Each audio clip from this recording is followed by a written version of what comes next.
Well, hello everyone. My name is Junwei. So the topic I want to share with you today, the next 30 minutes, is the application of AI in the finance world. Um, I have 30 minutes, so I'll use 20 minutes to talk a little bit about me so you know which part of the finance world I come from. It's a huge world. So what I experienced is only a small piece of it. So I'll talk a little bit briefly about myself so you know which part I'm talking about. And then I want to introduce you AI in my definition. And then I will do a kind of a high level description of my experience in finance or in fintech. I want to share with you some experience or project that I did before, including anti-money laundering, financial crime. Also did some recommendation system, like when you open up your TikTok, YouTube short video, there is a recommender system behind it. And recently I was doing this payment industry with MasterCard. So when you swipe your card, there's a lots of things happening behind the scene, and that's where the AI can shine there. A little bit content moderation as well. And then I'll share how we can learn AI. And then the remaining 10 minutes, hopefully we still have time. I want to show you a short video from YouTube that I always show to my data science students at the Northeastern. At the end, if we have time, we can have some Q&A sessions. So this is our plan.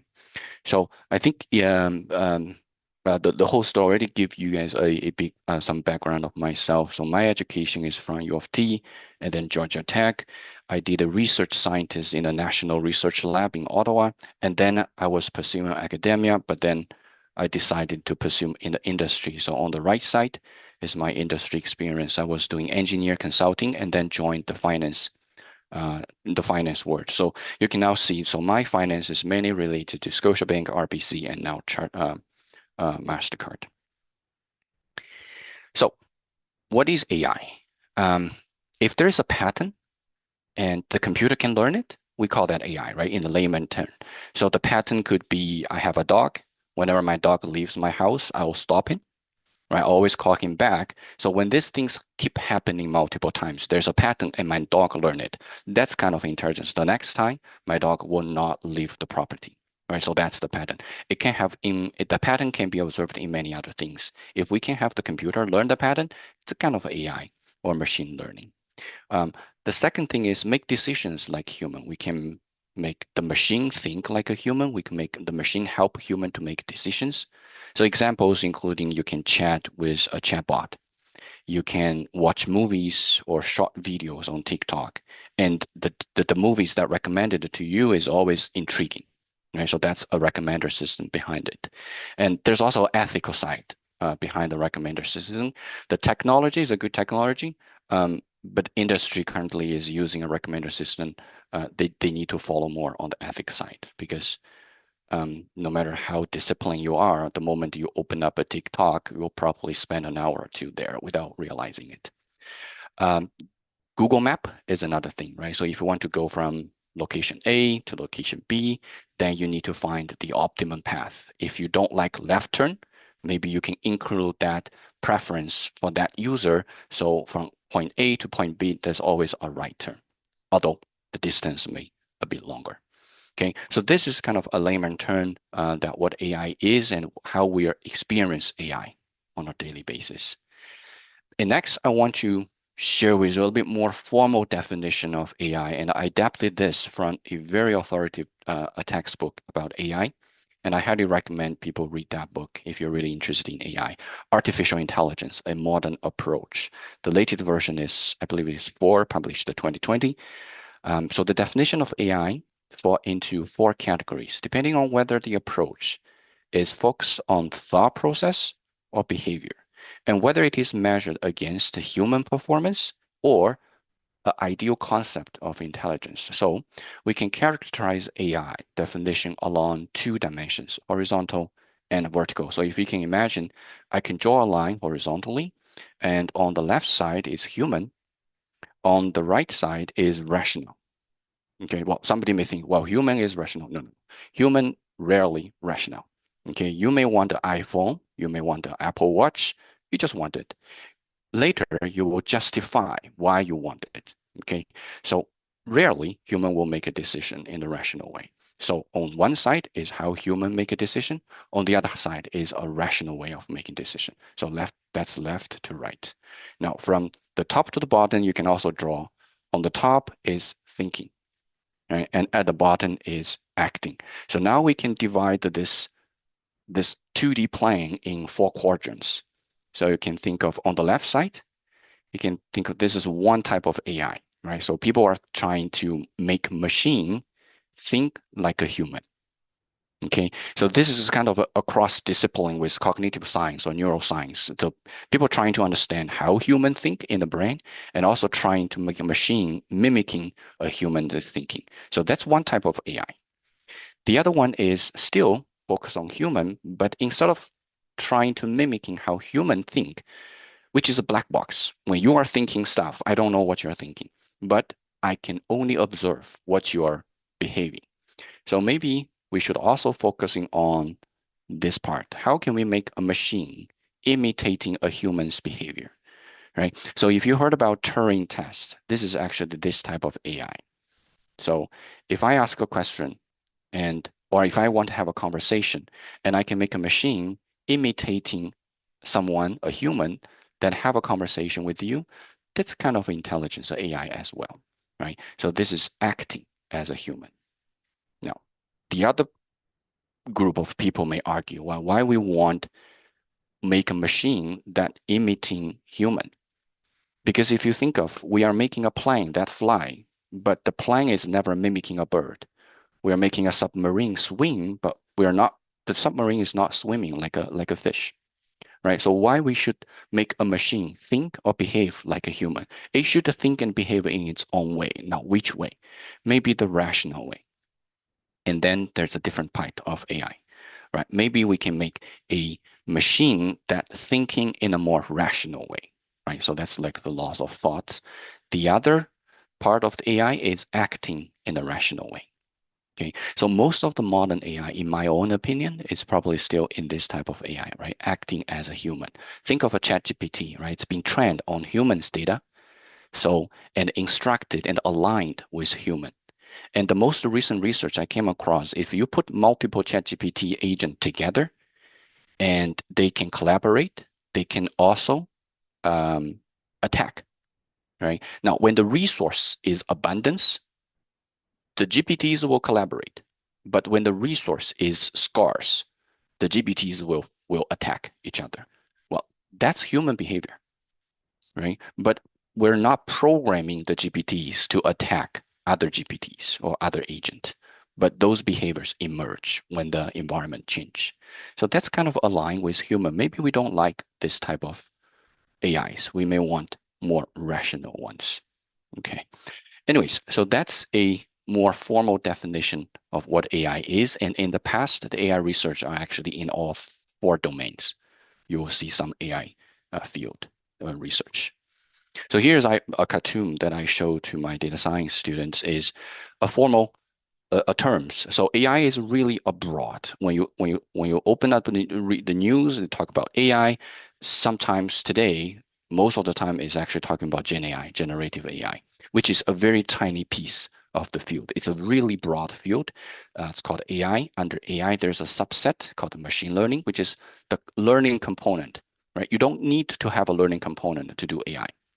For example, you are searching from position A to position B, you're not really need a learning component. You can have a learning component, but it's not necessary to have a learning component, right? So that's the AI here. But if you have a learning component, that's called machine learning.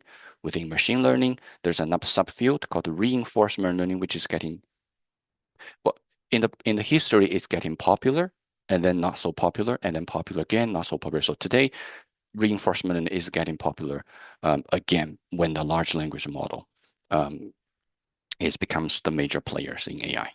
And there's another field called deep learning, right? And within deep learning, there's a small field called the generative AI, large language model, ChatGPT, Gemini, all that is actually happening from this field. But remember, this is not what AI about. There's lots of field, um, much more bigger areas than that. Okay, so now understand AI. Now I want to share with you some of the work that I did. My journey comes relatively recent. My journey in AI comes around the time where AlphaGo was happening, so 2015. So for those who don't know, Go is a very traditional game in East Asia, right? It's like a way complicated than chess, but it's a board game. And so 2015, DeepMind, the company owned by Google, have an algorithm that is able to beat a human. So before that, people was expecting to have a machine able to play Go, and better than a human is probably 10 decades away. Sorry, 10 years away, 1 decade away. And it turns out, 2015, people were able to build a machine and better than a human. So that's like a ChatGPT moment back in 2015. So my journey kind of started around that time, and then I joined industry, practice machine learning, and now it's Gen AI, but it's only in the finance field. Okay, it's a very small areas of the use case. So in Scotiabank, I was doing anti-money laundering. So I'll talk a bit more about what is money laundering, why it matters. In RBC, I was doing recommender system, and the vision of a bank, not just for RBC, the vision of a bank is the moment you enter the branch, without you speak out, without you speak anything, the bank would know what you want, right? You're here for a credit card. You are here for a loan. Okay. So the bank want to be able to recommend you things without really you say a thing, which is the same vision Amazon have. I think a few years ago, I read in news, Amazon's vision is send you product before you buy them. Okay. So the recommender system has to be so good and they want to know everybody so well that they can send out the product before you place the order. If you don't like the product, they will take it back, right? But that means the recommender system has to work more than 50% of the time, right? And recently I joined MasterCard, so it's a credit card fintech type of company like Visa. And yeah, so I learned a lot what happens when you swipe the card. When you swipe the card, there's a lot of things happens. It's a huge network, and there's a lot of opportunities for AI. So I can talk a little bit more there. See. Okay. So application one, anti-money laundering, or what is money laundering? Money laundering is when people did bad things. The reason they do bad things, break the laws, is because there's money. So they want to get lots of money. So they break the law. They're bad actors. And when they have the money, they can't use it right away. They have to layer it up. They have to put this money back into the economy system so they can make use of the money. And to do that, they have to take the money out, put them into the banking system, go multiple circles. And after that, the source of the money becomes difficult to trace. Then that's called that the money has been laundered, right? It's been cleaned. We don't want that to happen. So no bank want that to happen, use their system to do these illegal things. So the problem is how can we detect those suspicious activities and uncover a financial crime? And AI is good for that because there's a pattern. Now, the graph you see at the bottom is one type of pattern that happens. It's called a suspicious signal. So for example, on in a time window of a few weeks, okay, and there's multiple bank account sending this money to a daycare center bank account. Not the same day, right? Not at the same time, but you can kind of see it's coordinated. That's number one. Number two, the money is not that big, right? For example, if it's beyond the $10,000, you have to go to the bank. But if less than the $10,000, you don't have to go to the bank. You can just do that online. So the amount is just right below the limit. And all this money goes in coordinated in a way that it all comes to this daycare center. Okay, so one question comes here is why a daycare center need people to pay them $9,000? Could be the service fee, could be not. But then a few days or a few weeks later, daycare center as a business entity, they can send a lot of money to another business entity because this is commercial. So they can send $1 million, but they're not sending $1 million to some other daycare center. They send it to, say, a wood logging company. Now, why a daycare would have a business relationship with wood logging, like the company is cutting trees, and that's another suspicious signal for a human. And then maybe a year later, the wood logging company changed its name to be something called consulting company. Okay, so this happens in a long time window and at different location. So, but these are called suspicious activities. A human look at that, very intensive, very labor intensive to find those suspicious activities. And we have, think of how many bank account a bank can have. And you can't have a person to look at those transactions manually. We have to have AI or machine learning or that type of sort of technology and be able to detect those patterns. So that's one of the use case. Now, one of the reason that behind those suspicious activities is probably crime, right? And one of the crime, which is a very astonishing, is this human traffic crime or human organ trafficking. Now, if you look at the price there, right, everything that's illegal, it's actually on sale in the black market.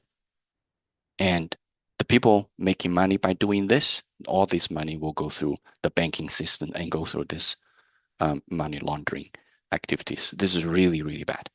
Okay. So as an AI practitioner, or you can be a data scientist, work in those areas and becomes a big hero of doing the justice to the society, right? Without the uniform, right? So this is a very meaningful work for where AI can shine.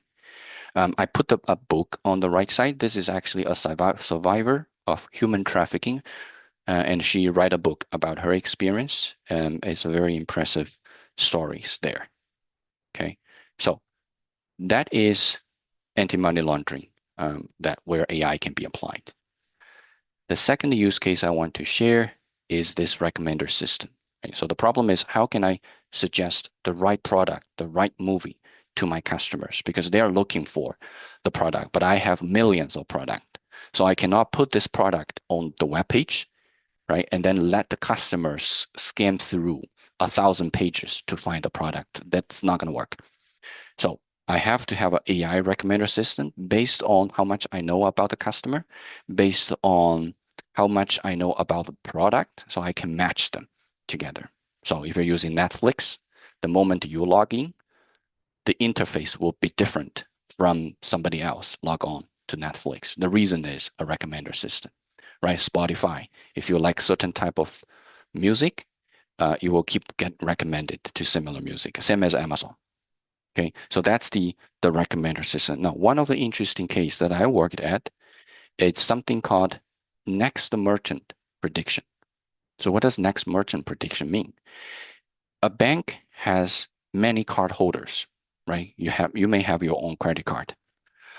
So when you are making transaction, when you're making a purchase, you are transaction with different merchants, different business. Say you make a purchase. Well, let's just say somebody, a card holder, is purchasing something from Walmart, and later went to Starbucks, and later maybe went to this is a nail salon. So later went to a nail salon, and then purchased some beers from LCBO. Bank want to know which business you're gonna buy from next. Okay, why it's important? Because if the bank can know where you're going to buy next, then the business is actually going to be interested in to know this insight and be able to offer you coupons. They just say, when you visit LCBO, the next one is, I don't know, maybe beer store. It's hard to believe, but anyways, then then maybe the bank can reach out to beer store and, hey, maybe you want to um, provide some coupons, because the customers are very likely going to visit you. So if you provide some coupons, then it's going to make it more likely. Or so beer store is not a good story. They just say you're going to visit another coffee shop, and then other coffee shops knows that you're going to visit a coffee shop after LCBO. Maybe they want to offer you some coupons or some discount. So instead of you go to a previous coffee shop, you'll come to their coffee shop. Okay, so this totally make business sense, right? So this is what the business want to do. And the technology behind that I was using, I think was before ChatGPT, right? So the transformer is there. So it's actually a transformer architecture based a deep learning system, right? Learn what you have made in the past and then trying to predict what's going to come in as the next. Okay, so this is a very interesting project that I worked on. And yeah, so today there should be a modern version of it, considering the large language models. It's so powerful these days. So that's the second use case, a recommender system. Now, the third case is making payments cleaner. Before I joined MasterCard, I have no idea what happens when I swipe my card, right? It's just like when I flush my toilets, I don't need to know what's happened next. It's just gone. Same as swiping a credit card. When I swipe the credit card, I know the money will go to the merchant where I purchased the stuff. But what happens behind the scene is when you look at your bank statement, sometimes it's confusing. Sometimes it's okay if you are have a good memory and you remember where you make the purchase, that's okay. But sometimes you're forgetful and you forget about where did I make this purchase. For example, if you look at your bank transaction and you see AMZ, well, or use this one, SBK 123 store, and I spend $5 there. Well, I have no idea what is SBK, and I don't remember. I went to that store, so it looks like my credit card has been compromised. It's a thief. So what's gonna do next? I'm gonna call the bank and say, hey, my credit card has been stolen. I don't recognize this transaction. I want my $5 back and I want a new credit card. Now, what the bank can do? Well, not much, right? Because they want to have a happy customers. So they'll say, well, fine, I'll give you $5 back and I'll send you a new credit card. Now, what am I going to do with this compromise the credit card? I'll throw it away, right? We're not going to use it until the new credit card comes in. But during this time, I have to pay bills with another credit card. So instead of using the credit card from Bank A, fortunately, I have a credit card with Bank B. So I'll start using another credit card. When the new credit card comes in, I forget about it because I'm keep using my Bank B credit card, fine. And that is a business problem, right? The bank will lose a customer. The credit card company will lose the customer because of this confusing information. Now, how can we make this information clear? Is to use AI. Well, AI is part of the technology, but we can also use rule-based, we can use statistic learning, we can use machine learning, deep learning as well to make this confusing stream to a recognizable brand. This is not SBK, this is actually Starbucks. Okay, if you still don't remember what is Starbucks, I'm gonna do one more thing. I'm gonna put Starbucks logo beside your bank transaction. Okay, now do you remember? If you still don't remember, I can do one more thing. I'm gonna put the receipt that you purchased two coffees, one latte, small, and one black coffee, medium or tall. Okay, I put that digit receipts beside you. Now do you remember? Right. Now, if you still don't remember by looking at the brand, look at logo, look at digital receipts, fine. There's another product that we have for you. But most of the time, 99.99% of the time, that by seeing all this information, you would remember that's the transaction you made. Okay, so that's a third application that AI can help make the payment cleaner. Right.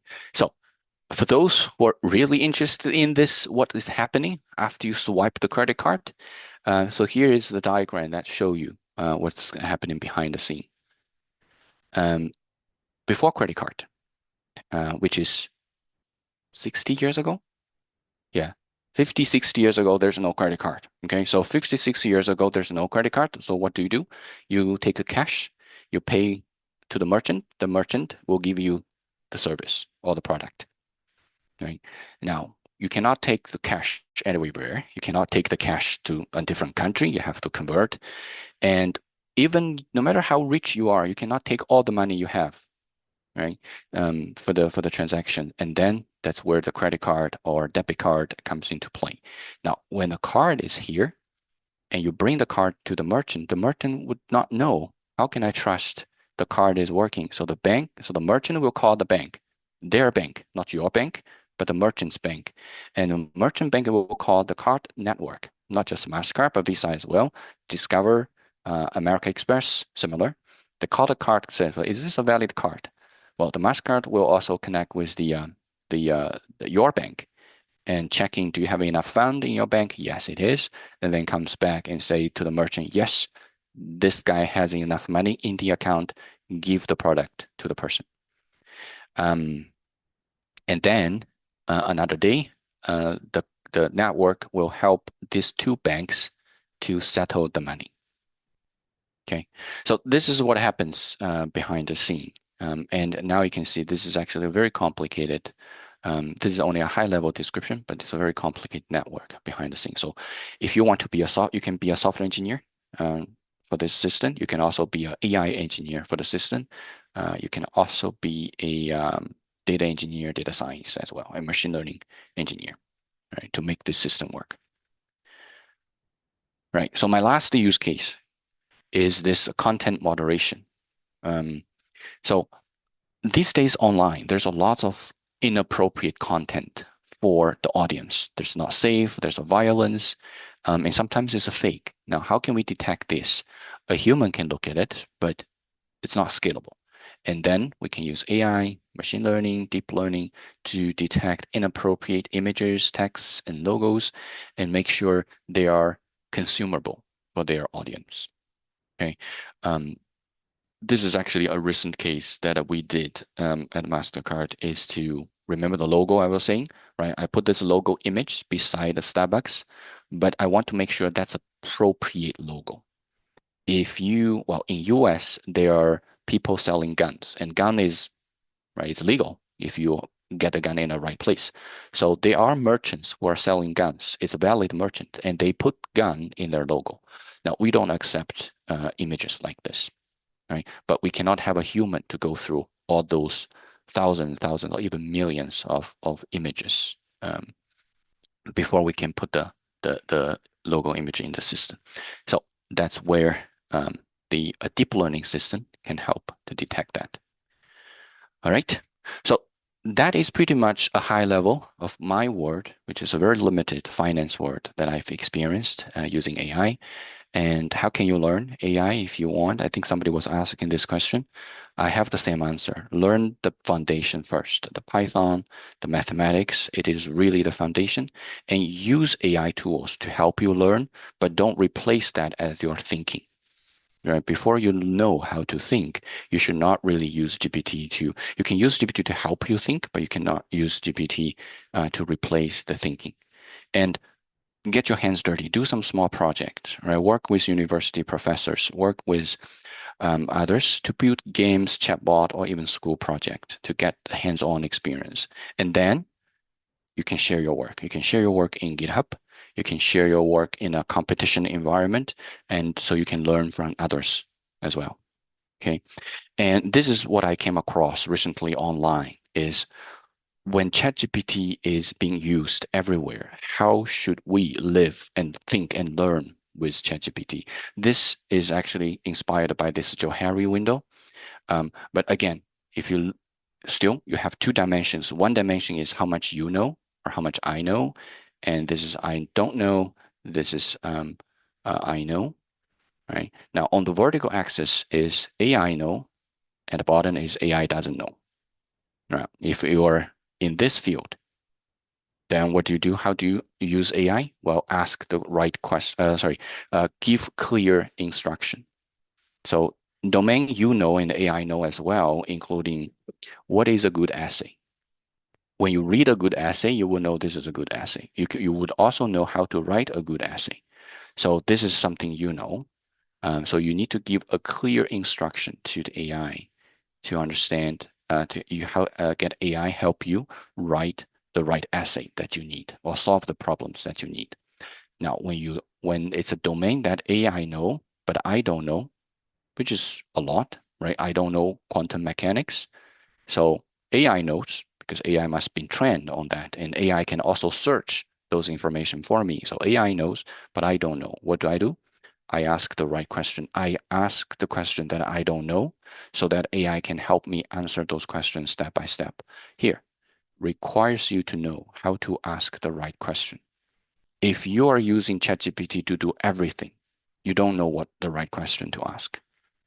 Okay, so that's a pitfall here. So make sure you're using ChatGPT to think, but not use ChatGPT to replace thinking. Now, what about in the area that I don't know and AI don't know, right? So these are the fields that you need to explore together. You should ask AI to provide background materials, and I think on top of it. Okay, AI can gather information for you, um, but AI does not have the answer. For example, how to cure cancer. I don't know, but I'm sure AI doesn't know either. But I can ask the step-by-step questions and ask AI to provide me the information so I can use that to think on top of it and ask my next question. Right? So this is we explore this unknown together. Now the third quadrant is I know, but AI doesn't know. Now, what kind of question in that quadrant? The special domains. For example, um, the company's information, the information that's only within, for example, in Mastercard, right? The AI doesn't know because AI was not trained on this commercial data. So that's like um, business proprietary information. Another example, your personal experience. You had some good experience with something AI doesn't know, right? It's only you know. So in this region, maybe you want to use the provide those information to AI. You feed those information to AI so you can ask the AI to align with you and then think together. Okay, so that is the four quadrants, how you should use ChatGPT to think and learn. As time goes by, this line will be pushed down. Now you can think of this line will be pushed down because AI will know more and more. So this area will get less and less. So what can we do in this area? We should actually use AI to help us learn things that I don't know. So I can also reduce this region and bring this line to the left. All right. So hopefully in the future, we'll be in the status we're only in here. Okay. I know and AI also know.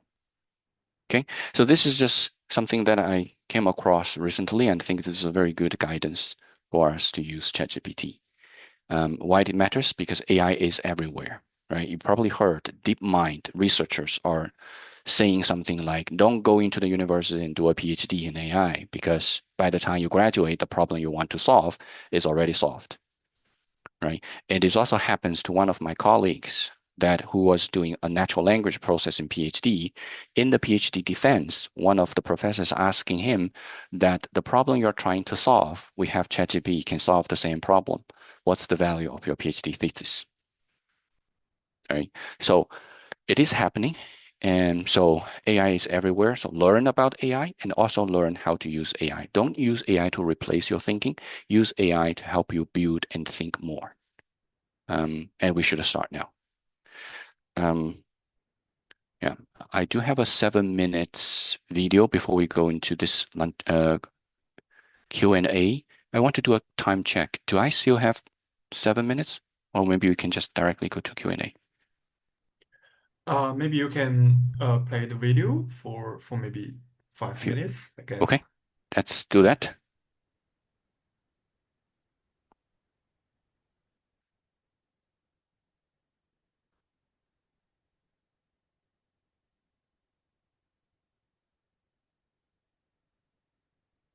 What's happening?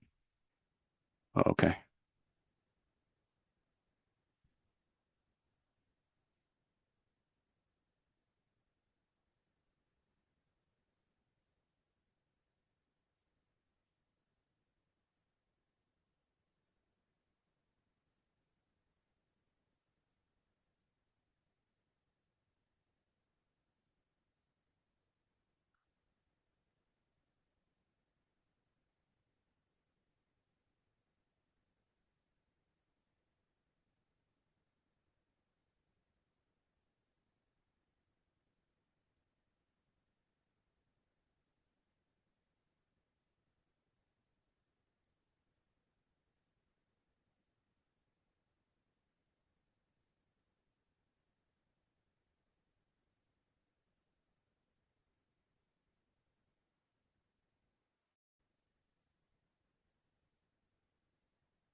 Dr. Huang, seems like the video has no voice. Yeah, maybe you need to open from your side. Sorry, let me share computer.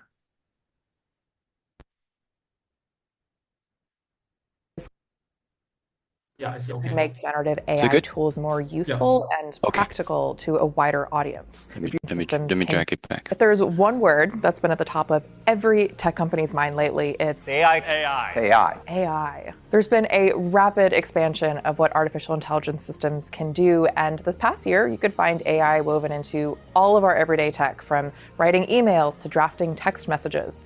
So, what's next for AI in 2024? It's as important as smartphones, as important as PCs, as important as the internet, probably, but nobody knows exactly how it's going to actually be important yet. So all these companies are trying to experiment and see what sticks and what is going to be a big new business. Experts say AI is ramping up over the next several months, so buckle up.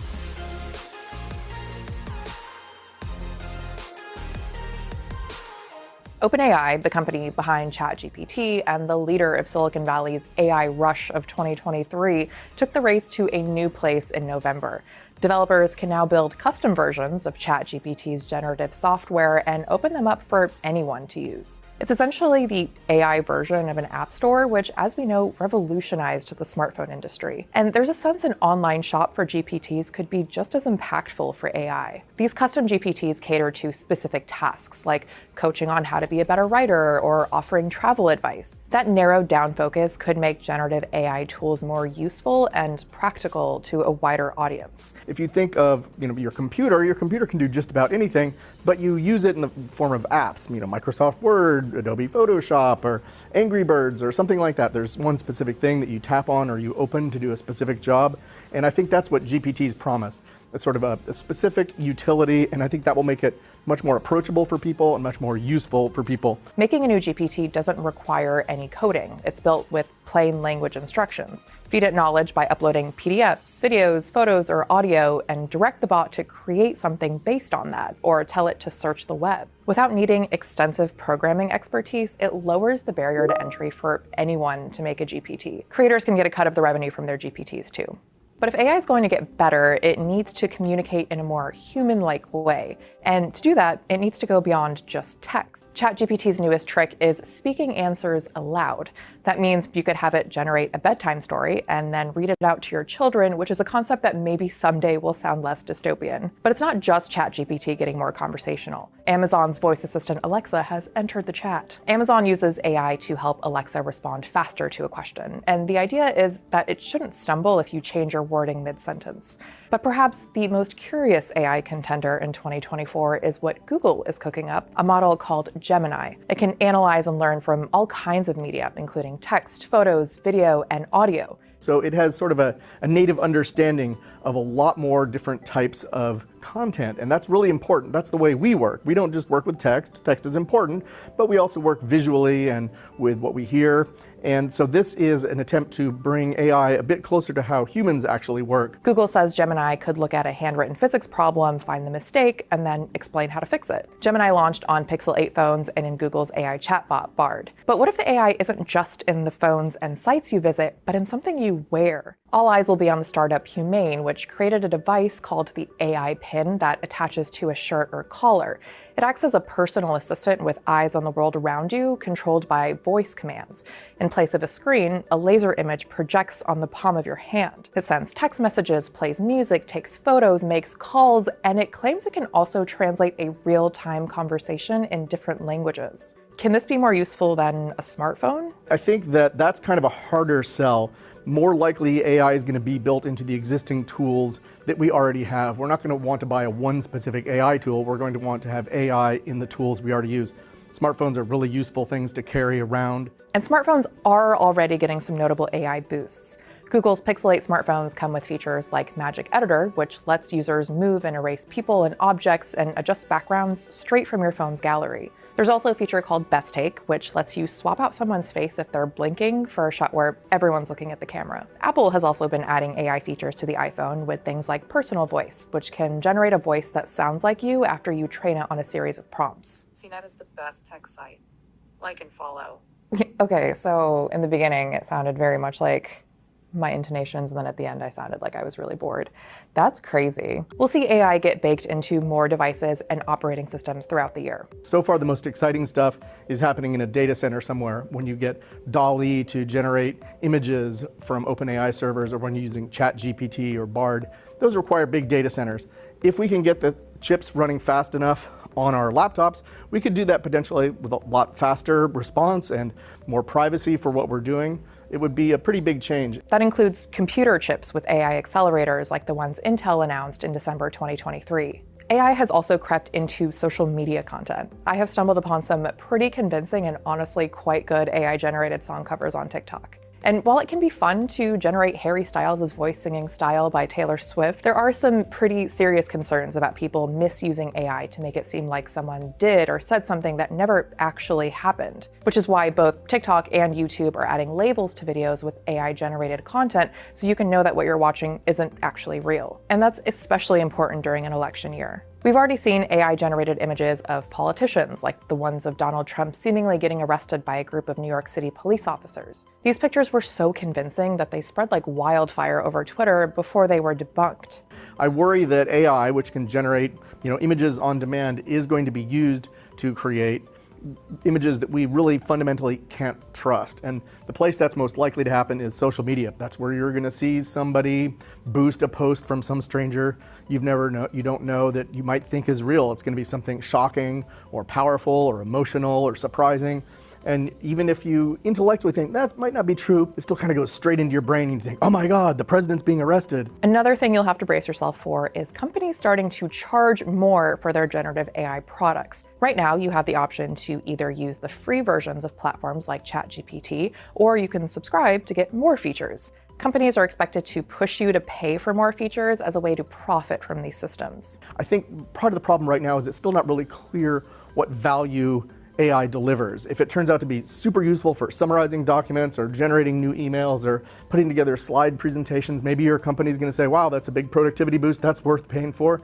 But if it's just kind of fun to noodle around with, get better ideas for your kid's birthday party, that's probably not something you're going to want to spend $20 a month on. And if AI can prove itself to be worth paying for, it may become yet another monthly subscription in a household budget. What AI developments are you most excited or anxious about? Let us know in the comments, and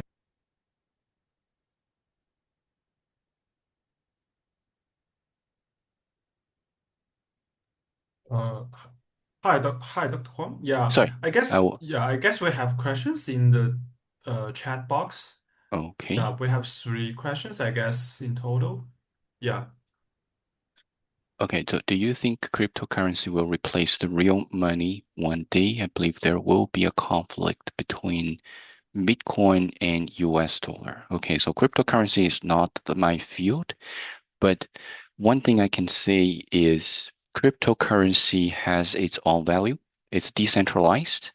But the real money, depending on what real money you're talking about, right? So the real money is not really the cash. There's still network system. So both Visa, MasterCard are entering the game of stablecoin because of the network system, right? So when you have the cryptocurrency, you still want to spend it. And in order to spend it, you need a network. So they are players that in this field, but that's pretty much what I know about cryptocurrency. Hope that answers this question. In the next decade, where do you see the biggest opportunity for AI in the financial industry? I see opportunities pretty much everywhere in the traditional one. It's just a matter of time, right? So the cost center will probably be the one take a big impact first, because you think of the chatbot it's so personal. You don't really feel you're talking to a robot. And now the next time you call your bank, the first person who answers your phone are probably a chatbot. So that would be the first impact to the traditional banking. And there's many other things. There's open banking. Open banking means your data it belongs to you. So if you want to switch your bank account to another bank or another companies, the data should come with you instead of stay with the bank. So when the data is free to move, then the next thing is the AI services will come with you instead of stay with the bank. So that's another thing there. The things that I have exposure to, recommender system, will also be a opportunity there. I didn't have much exposure to the investment, but I believe a lot of people that I know who is doing investment in finance is also use Gen AI to explore the analysis they're doing. So in the past, it's just a one team analyst, a financial analyst. They're investigating, should I invest in Nvidia? Should I invest in another stock?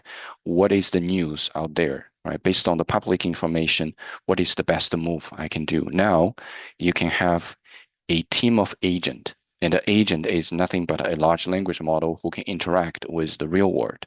So instead of hiring a group of financial analysts, maybe just someone who are able to use this AI agent and to do the finance analysis and come up with a really good report and telling you what is the pros and cons of investing in different stocks. And you can actually try that using ChatGPT Deep Research if you haven't do so, right? It will give you a very long page. It probably take 15 minutes. Will come back with you a very thorough analysis of the topic that you're interested in. Okay, I see two questions here. I hope I answered all of them. Is there any other questions I missed?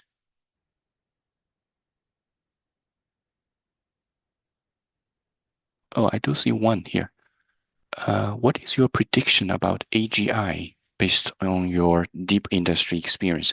AGI, if you ask 10 people who is practice AI about what is AGI, you will probably get 10 or 11 definitions of AGI. It's a not well-defined term at the moment. So AGI means artificial general intelligence.